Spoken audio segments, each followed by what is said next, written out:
Eu tinha falado para vocês fazerem um trabalhinho de pesquisa sobre as independências do Peru e do México e sobre aquela saga, aquela trajetória do San Martín e do Simão Bolívar, mas eu vou dar uma olhadinha no exercício que eu mandei para vocês pelo plural, mas eu acho que eu mandei fazer só do Simão Bolívar e do San Martín, só, que é na realidade um grande panorama geral por todo esse movimento de independências pela América Espanhola, tá? Isso aí já vai dar uma base boa para se entender todo esse contexto de emancipação da América Espanhola em relação à metrópole que era a Espanha, né? Todas essas colônias que proclamaram as suas independências nesse início do século XIX, nos anos 1800 e pouquinho. Eu falei um pouco por cima, né, brevemente, sobre a independência do Peru na última aula, que começou há bastante tempo antes, na realidade, né?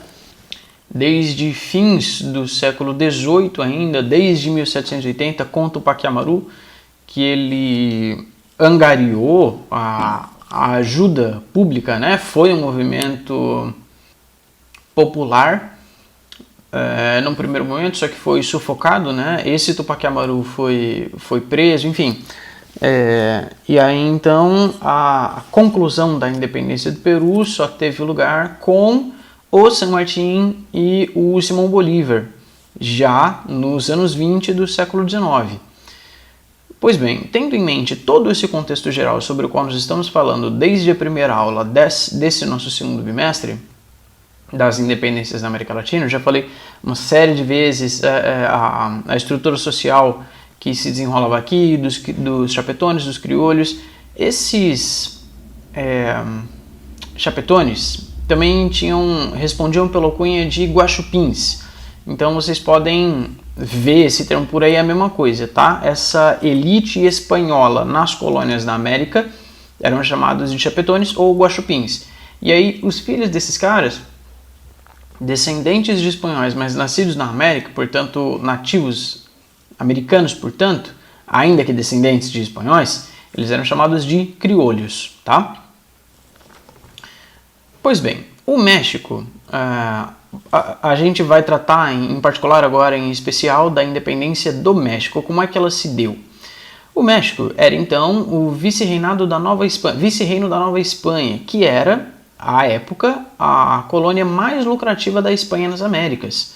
Também seguia aquela hierarquia, aquela pirâmide social de chapetones, ou guaxupins e criolhos, e num degrau abaixo, né, ocupando quase toda a pirâmide social, tinha mestiços e indígenas, que compunham, no caso do México, 85% da população, 82, 85% da população, a enorme maioria, né? E a Espanha, que passava por esse momento conturbado, né, de independência e perda das suas colônias e ataques na própria Europa com a invasão napoleônica, enfim, eles estavam por um momento assim bastante delicado. Para manter a sua hegemonia na Europa, eles apertaram ainda mais o cerco, tornaram ainda mais duras e mais intensas as medidas de exploração da colônia da Nova Espanha, onde é hoje o México. Então tornou essa exploração colonial ainda mais ferrenha, ao que a elite colonial que aqui se instalava respondeu de maneira muito negativa, né? Eles já estavam com a intenção, já tinham ares e ideias de lutar por essa emancipação política, porque esses caras aqui já eram da elite, eles já tinham o poder. E por que eles continuavam respondendo a uma autoridade exterior e externa da Espanha? Os chapetones, tudo bem, porque eles próprios eram espanhóis, né? Até por isso eles eram colocados nos cargos mais altos de governo e administração. Mas e os criolhos, que não tinham os mesmos direitos que os chapetones, mas também compunham a elite colonial e eram inclusive superiores em número aos chapetones? O que eles tinham a perder? Se eles provocassem, alimentassem essa sublevação para tomar o poder para si e romper com a Espanha? Não tinham muito o que perder. Na verdade, era um movimento mais ou menos arriscado, né? Mas considerando o que estava em jogo, valia a pena completamente. Esse arroxo, esse aperto que a Espanha deu nas suas colônias americanas, não enfureceu, não atrapalhou, não desagradou só as elites, mas também o resto da população e as classes subalternas, porque afinal de contas eram elas que trabalhavam, né? O trabalho ficou mais pesado para elas. O problema para eles era muito mais latente, muito mais palpável. O descontentamento da elite é que eles tinham que pagar mais impostos. Nossa, ao invés de ser arquibilionário, eu vou ser só milionário agora. Realmente, é uma vida muito difícil. Bom, quem estava sofrendo realmente com tudo isso e sempre foram as classes subalternas, os mais pobres. Nesse caso, os mestiços e indígenas que compunham todo esse terceiro estado nas colônias americanas. Tudo isso início do século XIX, né? 1808 foi então que Napoleão invadiu a Espanha, prendeu o Fernando VII, botou José Bonaparte como o rei da Espanha. E aí isso causou uma separação mesmo entre a elite colonial. Eles tinham ideias opostas sobre o que fazer em relação a isso, né? Pô, e agora? O rei está preso, quem está governando é um rei francês, o que a gente faz? Tinha uns que eram favoráveis a respeitar essa autoridade do rei e aceitar a imposição da monarquia e esperar novas orientações do que fazer. Outros diziam, não, agora é a hora, vamos romper, deixar esses caras para lá, seguir o nosso rumo daqui para frente. Esse movimento de independência do México, a gente vai dividi-lo em 3 fases distintas, 3 períodos. Uma primeira, que é o que vai marcar inclusive esse movimento de independência do México, foi iniciado em 1810 pelo padre Miguel Hidalgo, e ele estava liderando uma população a mais pobre, né, de indígenas e mestiços contra os espanhóis peninsulares. A gente fala peninsulares porque são da Península Ibérica, lá da Europa, tá? Teve início, efetivamente, a gente vai marcar uma data de início dessa independência mexicana. Não falo em Revolução Mexicana, tá? Muito embora tenha sido um movimento que começou com caráter revolucionário, depois ele não se concretiza como uma revolução propriamente, e a gente vai falar de Revolução Mexicana bem depois, lá no século XX, num outro momento. Bom, então, se vocês forem pesquisar sobre esse assunto e aparecer Revolução Mexicana, e vocês começarem a ler ou assistir vídeos sobre esse assunto, vocês vão perceber que não está falando dessa época, desse período de independência do México. Tá? São 2 assuntos distintos. Bom, em 16 de setembro de 1800, o padre Miguel Hidalgo, ele deu um discurso para uma população inflamada que já comprava as ideias dele, né? O chamado Grito de Dolores, no qual ele pedia, ele gritava, ele propunha, ele elaborava, ele falava, ele discorria sobre a independência, as coisas pelas quais ele lutava, né? Independência, liberdade, igualdade de direitos, melhores condições de vida para essa população mais pobre de indígenas e mestiços. E ele foi capaz de reunir um exército de milhares de indígenas e mestiços, só que eles eram pobres e mal treinados. Mesmo assim, eles foram capazes de angariar uma série de vitórias, conquistaram várias cidades, mas a coisa começou a dar ruim quando eles foram tentar invadir a cidade do México e eles foram emboscados, foram presos em março de 1811. Se tudo isso começou em setembro de 1810, na realidade o Grito de Dolores, aquele discurso, né, do padre Miguel Hidalgo, foi em 16 de setembro de 1810. Então, em março do ano seguinte, 1811, eles foram emboscados na cidade do México, o padre Miguel Hidalgo foi preso, né, foi levado à Inquisição, foi julgado, foi condenado como herege, como subversivo, como traidor. Ele foi fuzilado, foi morto, fuzilado. Depois disso ele foi mutilado, foi decapitado, arrancaram a cabeça dele e expuseram para o público de um modo exemplar para inibir esses movimentos contrários, né, de revolução ou de sublevação contra a ordem estabelecida.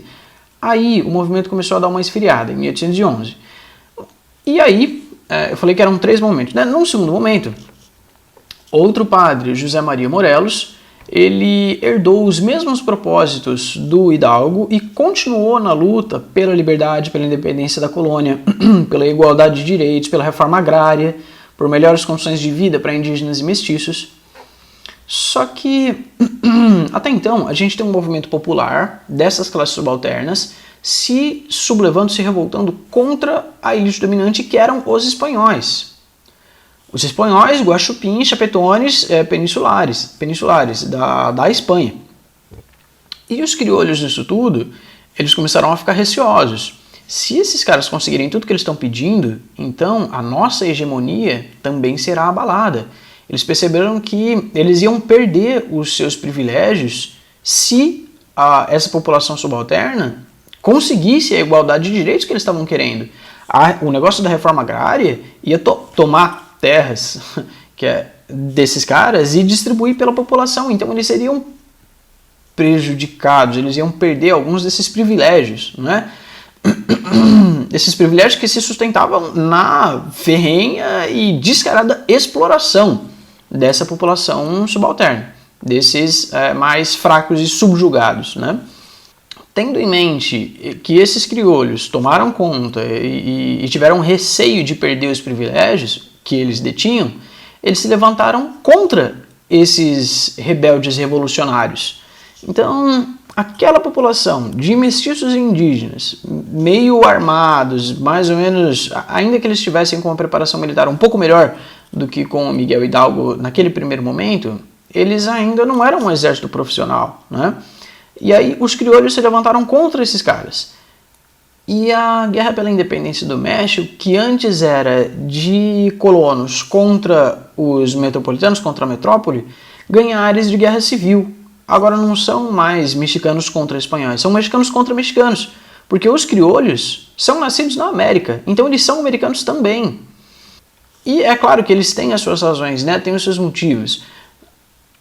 Ainda que a gente não compactue com eles, eles tinham a intenção de não perder os seus privilégios, então eles iam massacrar de vez, pisar na cabeça dessa população indígena e mestiça para continuar no poder.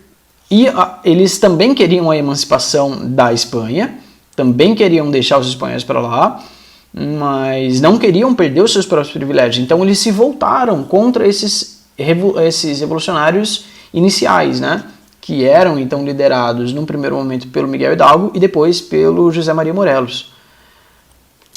Então, como eu mencionei, né, embora esses exércitos independentistas estivessem melhor treinados do que antes, eles também perderam para os criolhos, que eram melhor preparados, enfim. O Morelos foi capturado, foi preso e foi fuzilado em 1815. Agora, num terceiro momento, quem toma a frente desse movimento são os próprios criolhos, contra os chapetones, os guaxinins, os guaxupins, que eram espanhóis que defendiam os interesses da coroa. Vale lembrar, bom, o Morelos foi assassinado em 1815, eu acabei de falar. O que aconteceu em 1815? 1815 é que o Napoleão perde o poder lá na Europa e é exilado na ilha de Santa Helena e tal, lá no meio do Atlântico. Eu até botei a foto no mapinha no primeiro vídeo. O Fernando VII retoma o trono na Espanha e ele tenta retomar o poder das suas colônias, né?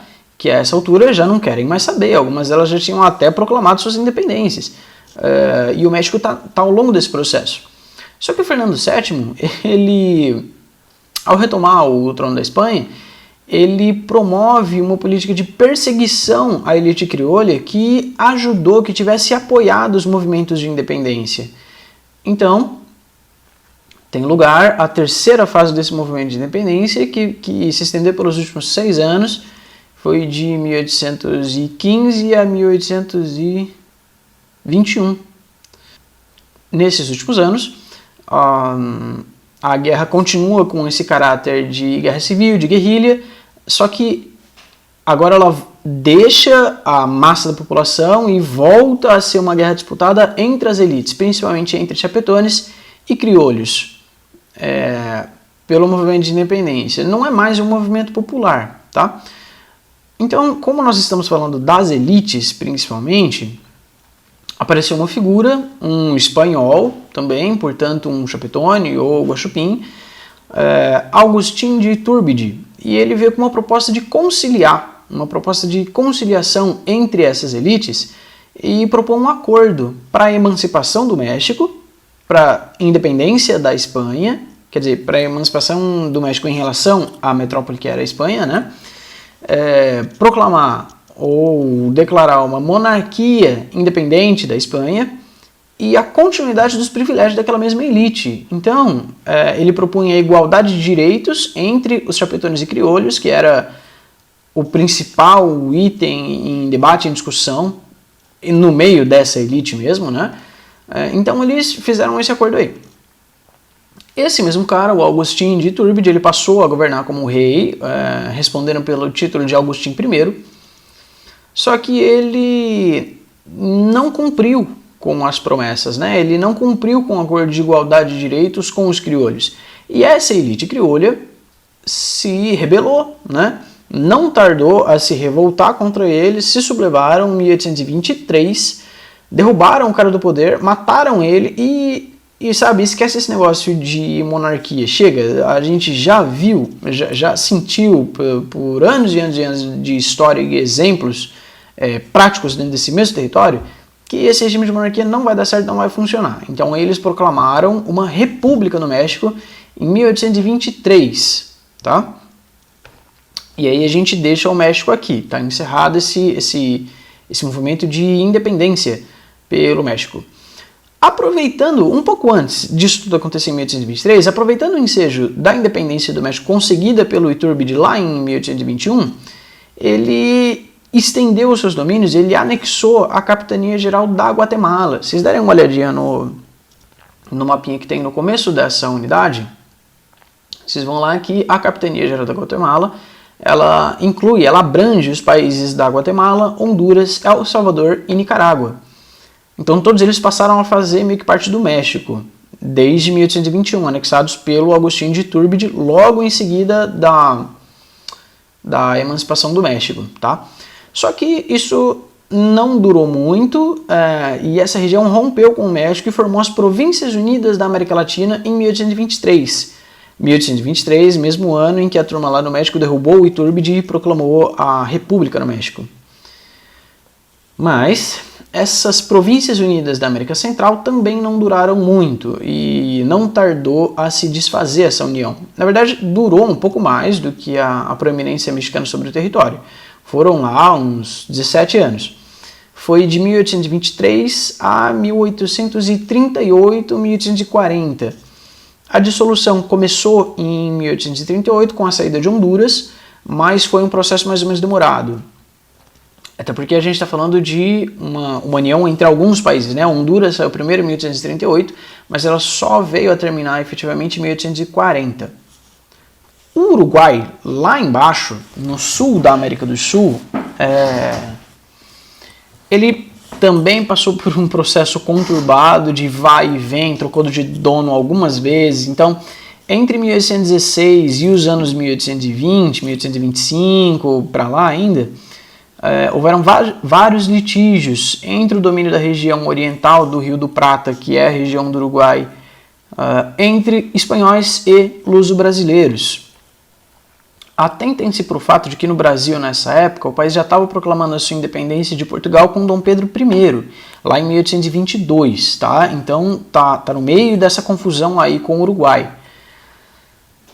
Depois, o Dom Pedro I, que proclama a independência aqui no Brasil em 1822, vai embora para Portugal, mas deixa o filho dele, Dom Pedro II, aqui. Bom, teve um período que o Uruguai passou a fazer parte do Império do Brasil, sob o nome de Província Cisplatina. Mas, por uma série de conflitos na região, ela torna a proclamar sua independência e autonomia, porque passou a ser um domínio oneroso para o Brasil sustentar, enfim, eles estavam tendo mais prejuízo do que lucro, quer saber, tava tendo muita guerra, muito conflito, desse negócio para lá, deixou a Cisplatina, ela virou Uruguai e fica por isso mesmo. E aí, por fim, essa unidade da apostila de vocês ainda fala da independência de Cuba, muito embora ela tenha acontecido num outro momento. Ela está aí no meio desse conjunto de conteúdos, porque era também uma colônia espanhola, e a gente está falando das independências da América Espanhola, né? Só que todas essas primeiras que a gente está falando, elas aconteceram entre 1800, 1810, 20 até 30. A independência de Cuba foi lá para o fim desse século XIX. Foi se efetivar só em 1880, aliás, em 1898. Aqui no Brasil, a gente já tinha até proclamado a República no Brasil. A independência do Brasil foi em 1822, passou um tempão, passou o primeiro reinado, o segundo reinado, e a proclamação da República veio com o Marechal Deodoro da Fonseca em 1889. A independência de Cuba veio só em 1898. Bom, e como que isso aconteceu? Ela não começou lá para o fim, né? Ela teve um início muito antes. Em 1868, quase na década de 60 desse século XIX, Cuba era a maior produtora de açúcar do mundo, tá? E ela pertencia ainda à Espanha. Então, dava muito lucro para a Espanha. E essa Espanha, em dificuldades com a perda da receita de todas as outras colônias que já tinham debandado, na realidade, sobraram poucas colônias para a Espanha de meados para fim do século XIX, ela pesou ainda mais os impostos sobre Cuba, o que tornou as relações ainda mais delicadas, né? Nunca foram exatamente amigáveis, mas agora elas tendem a piorar ainda mais. Bom, e eu estou falando de 1868, tá? Anos 70 quase. E aí, eu acho que a gente ainda não conversou sobre isso, mas vamos falar sobre todos os assuntos. Eu fico até meio assim de tratar desse assunto agora, porque tem muita coisa que a gente precisa ver ainda para chegar nesse período, né? Então guardem essas informações que a gente vai chegar nesse contexto depois, tá? E depois a gente vai entender melhor por que aconteceu tudo isso. Mas então, estou falando de anos 70 do século XIX. Desde os anos 30, 40 do século XIX, a Inglaterra vinha com uma política de emancipação dos escravos, de abolição da escravidão, por causa dos seus próprios interesses econômicos, né? Porque ela estava lá já concluindo a sua revolução industrial na Inglaterra e era do seu interesse que os outros países fossem livres para ser consumidores dos seus produtos, né? Para serem participantes do mercado inglês. Bom, a escravidão se arrastou, se alongou, foi até não dar mais aqui nas Américas, e um dos últimos países em que ela foi abolida foi Cuba. E o Brasil ainda, depois de Cuba. Bom, então Cuba era a maior produtora de açúcar do mundo na época. Aqui, o Brasil, nessa época, já estava exportando café. Ainda produzia muito açúcar, mas o principal produto de exportação do Brasil na época era o café. Nesse mesmo período, então, estão surgindo movimentos abolicionistas, e muito incentivados pela Inglaterra, e obviamente pela população escravizada que queria se ver livre desse jugo, né? E também por simpatizantes com a causa, enfim. Esses movimentos abolicionistas que também tiveram lugar no Brasil desde os anos 50 do século XIX, têm se manifestado também em Cuba, mais ou menos nesse mesmo período. E isso vai contribuir para os movimentos de emancipação, de independência de Cuba. Então que tem início a primeira guerra pela emancipação, iniciada em 1868, a chamada Guerra dos 10 Anos, que vai demorar 10 anos. Se começou em 1868, termina em 1878. E terminou não com a independência de Cuba, foi meio que um acordo, fizeram um negócio ali, os espanhóis prometeram algumas liberdades, gente, tá bom, vamos acabar com a escravidão, mas aos poucos, tá? Vamos fazendo isso devagarzinho, vamos propondo umas leis abolicionistas aí, parecidas com as que foram implementadas aqui no Brasil, que era só para disfarçar, sabe? Tá bom, alguma hora a gente termina, alguma hora a gente proíbe esse negócio aí. Enquanto isso, toma aí a lei do sexagenário. Quer dizer, os escravos que chegarem à idade de 60 anos, aí então eles estão libertos. Mas que escravo chegava à idade de 60 anos? Aí a lei do ventre livre. Olha, tá bom, os escravos que nascerem a partir dessa... Quer dizer, os filhos de escravos que nascerem a partir dessa data serão livres. Imediatamente libertos? Quase isso. Só que eles vão ter que trabalhar até os 18, 20 anos para pagar a estadia na casa do senhor, tá? Eles vão ter que ficar aqui, então eles são livres, mas eles vão ter que continuar trabalhando para o senhor até a sua maioridade. Bom, então não adiantou nada, né? Essas leis abolicionistas eram só para ir prolongando essa situação. Fato é então que essa Guerra de 10 Anos terminou em 1878 com essa conciliação entre cubanos e espanhóis. Não terminou com a dominação espanhola sobre Cuba, ainda era uma colônia da Espanha, mas teve esses acordos aí, esses combinados, então meio que botou panos quentes e abaixou a fervura do negócio, está mais ou menos controlado. Só que alguns anos depois, surge um novo movimento emancipacionista em 1885 com José Martí, que era um revolucionário, fundador do Partido Revolucionário Cubano, que reacende essa chama da independência, emancipação e luta contra os desmandos e esse domínio autoritário estrangeiro. Bom, esse movimento iniciado por ele em 1885 se estende aí por 10 anos, ele morre em 1895. Não é que ele morreu, ele foi morto, né, em 1895. E aí então tem início a última fase desse movimento de independência cubana, que inclusive gerada pela indignação com a morte do José Martí, que vai se estender por 3 anos, essa fase final, a guerra final, de 1895 a 1898. E em 1898 acontece um evento que vai ser muito importante para a conclusão dessa guerra, desse conflito. Tinha um barco, um navio, né, estadunidense, atracado num porto cubano. E ele foi afundado, ele explodiu e afundou. E os Estados Unidos, que tinham interesses nessa região, tinham interesse em Cuba, né, porque eles compravam muito do açúcar cubano, eles viram nesse evento uma oportunidade e culparam a Espanha. A Espanha afundou nosso navio, a Espanha é a grande culpada, a Espanha essa grande tirana que subjuga a nação de Cuba, que deve ser livre, tal. Bom, eles tomaram o lado de Cuba e ajudaram nas guerras de independência contra a Espanha. Eles dão apoio financeiro e militar aos cubanos contra os espanhóis, apoiando esse processo de independência. Em 1898, portanto, tem início e fim a Guerra Hispano-Americana, que se circunscreveu dentro desse mesmo ano de 1898. Os Estados Unidos vencem a guerra e tomam da Espanha as últimas colônias que ela ainda tinha. Cuba, Porto Rico, além de Guam e das Filipinas, mas essas duas últimas são lá no Pacífico, tá? É em outro lugar, longe daí.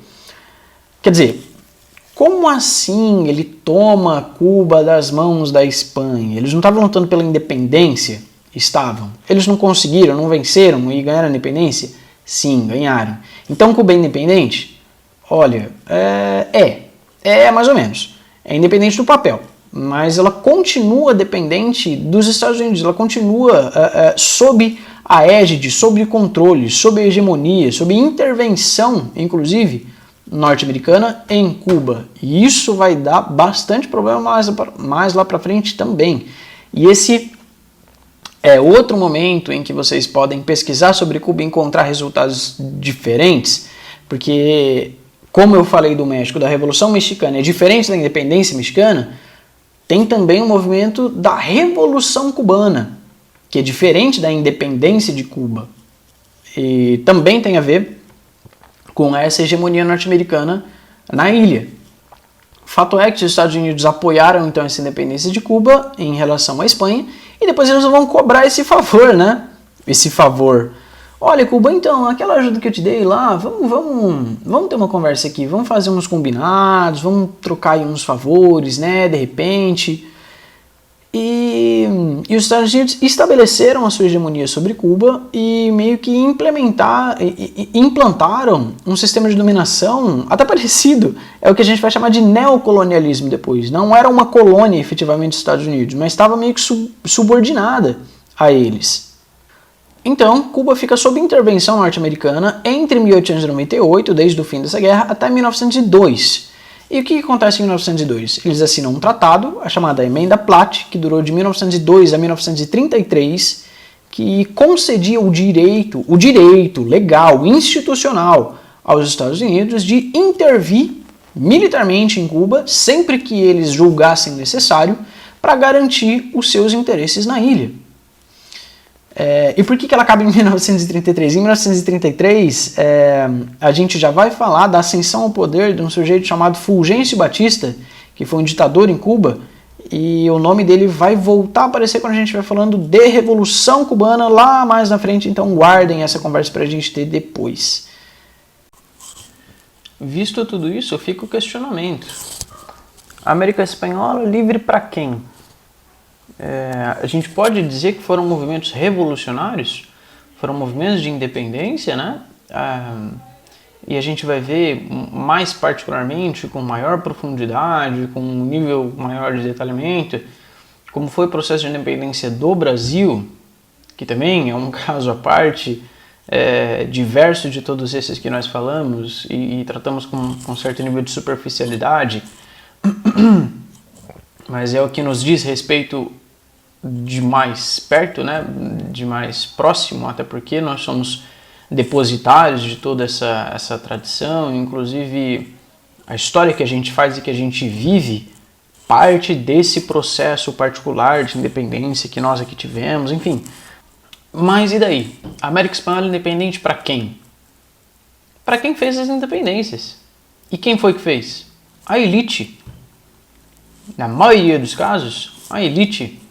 Os chapetones e criolhos. E quem são esses caras? Já eram os mais ricos. Já era quem estava no topo dessa pirâmide social. Já era a elite colonial.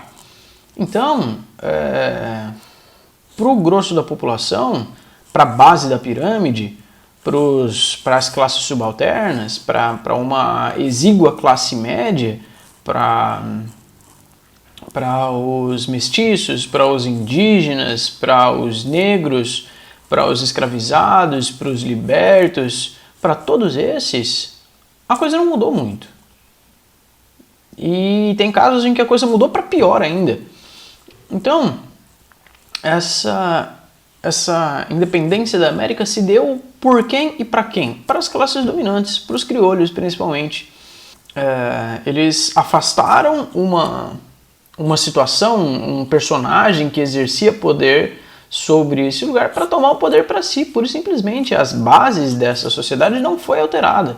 Por isso a gente fala de movimentos de independência, sim, mas não de revoluções.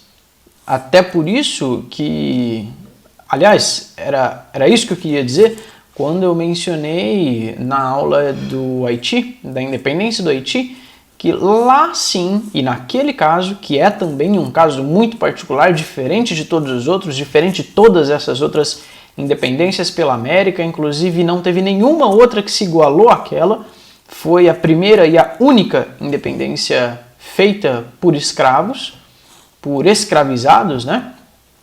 Que era a maior parte da população daquela ilha. E muito embora nos outros países nós tivéssemos também uma população majoritariamente oprimida, ela não seguiu os passos que foram ditados pelo Haiti, quer dizer, ditados, né? O Haiti não ditou nada, ele fez o seu próprio rolê, ele fez o que ele sentiu que precisava fazer, né? E feita a revolução, foi boicotado por todos os lados, enfim, conquistou a sua independência, mas afundou, foi abandonado por todo o resto do mundo que não reconheceu a sua independência e não ajudou, não contribuiu, meio que excluiu o Haiti do mapa do mundo civilizado, porque essa civilização era a civilização ditada pelo imperialismo europeu, era a civilização ditada pela exploração capitalista, era a civilização ditada pelo pacto colonial, entendeu? Para o enriquecimento da metrópole em detrimento da colônia. Se tem um país que está querendo fugir dessa ordem social, então ele está fora, certo? Então ele não participa do mundo civilizado. Então ninguém vai comprar e nem vender para ele. Dessa maneira, ele tem que se virar sozinho. E no mundo globalizado ninguém vive sozinho. Por isso o Haiti naufragou, fracassou. Quer dizer, quando a gente faz uma análise tendo como critério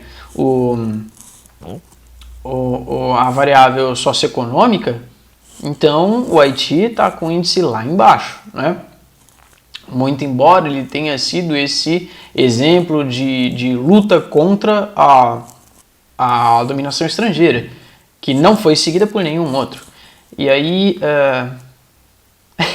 parece que eu estou fazendo uma digressão tão grande. Não, onde é que eu estava? Do que eu estava falando?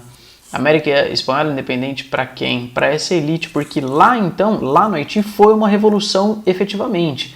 Aquela população subalterna, oprimida, ela inverteu as bases daquela sociedade. Ela mudou completamente a ordem social, né? Os brancos franceses, os que não foram mortos, foram expulsos.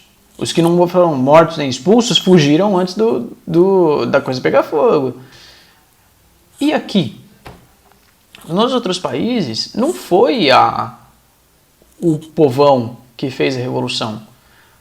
No México, por exemplo, até ele começou com participação popular lá com o padre Miguel Hidalgo, mas depois esse evento ele se desvirtuou nos percalços da vida, né? E nos descaminhos acabou sendo guiado, o restante, concluído, efetivado pelos crioulos, que são quem? A elite colonial. Então, tenham em mente que todas essas independências, todos esses movimentos não alteraram substancialmente as bases de dominação. A população continua sendo oprimida, continua sendo explorada, continua apanhando, continua pagando imposto, continua sendo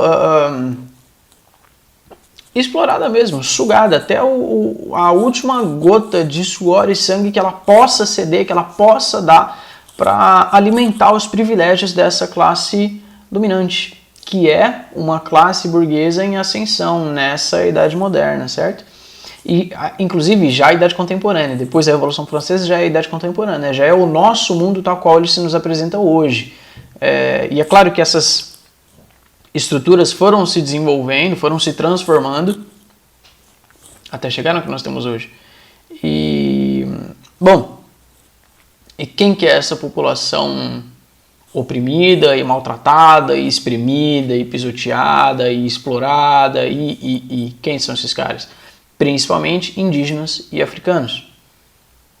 Era quem já estava aqui antes dessa turma chegar e quem foi trazido para cá à força por essa mesma turma de europeus imperialistas, certo?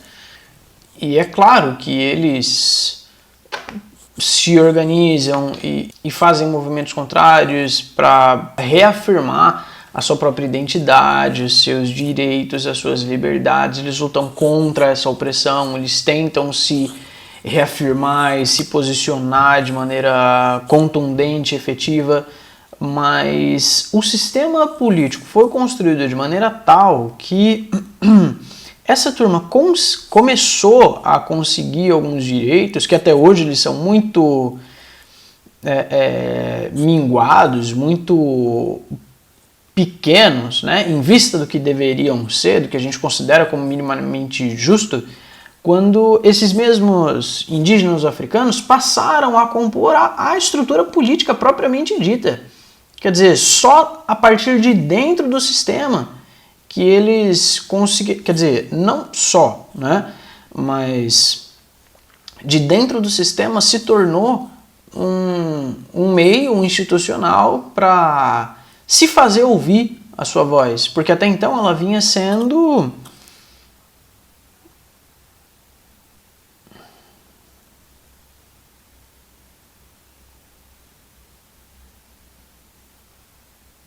completamente ignorada. Tendo tudo isso em vista, tendo tudo isso em mente, guardem essas informações e pensem sobre elas. Terminando essa aula, deem uma repaginada sobre os assuntos que nós conversamos. Se você não pegou seu caderno, sua canetinha, seu lápis, se você não abriu um bloco de notas, não abriu um arquivo do Word e escreveu, fez um roteiro do que a gente conversou nessa aula até agora, faça isso, assista o vídeo de novo, levante todos os assuntos sobre os quais nós conversamos. Ah, a gente falou sobre esse assunto aqui, e sobre ele tem principalmente isso, isso e isso, e essas são as principais datas, esses são os principais personagens. E aí, a gente falou também sobre esse outro assunto que aconteceu entre essa data e essa data, e o evento principal dentro dessa conjuntura foi tal coisa, iniciado pelo fulano de tal, continuado por tal, teve esses processos, esses percalços ao longo do caminho, enfim. E façam esse roteiro, tá? Sobre esse vídeo e sobre a aula anterior e a outra e a outra e as próximas, para a gente poder conversar e ter um diálogo mais embasado, tá? Eu mencionei para vocês, né, a atividade que eu pedi para vocês pelo plural. Não precisa mais falar sobre as independências do Peru e do México, mas é para falar sobre a trajetória política e de libertação do San Martín e do Simón Bolívar, tá? Eu já mandei a questãozinha para vocês pelo plural e na próxima semana provavelmente enviarei uma outra com relação aos nossos próximos assuntos. Inclusive, com essa aula a gente termina a nossa primeira unidade, finalmente, e então vocês podem fazer os exercícios referentes a essa primeira unidade. Tudo que tiver de exercício dela devem fazer, aliás. O que tiver de jogo rápido, de exercício, de tarefa, de lição para casa, de você sabia, de maxi desafio, do que for,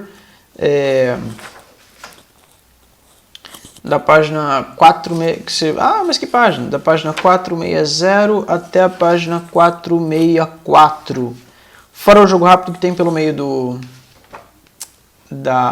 texto da matéria, tá bom? Se tiverem alguma dúvida, alguma reclamação, alguma observação, alguma questão para colocar, para pontuar, algum comentário a fazer, podem me mandar mensagem, a gente vai conversando. Na sexta-feira tem aula Tira Dúvida, então é isso aí, a gente se vê, tá bom? Um abraço, até mais.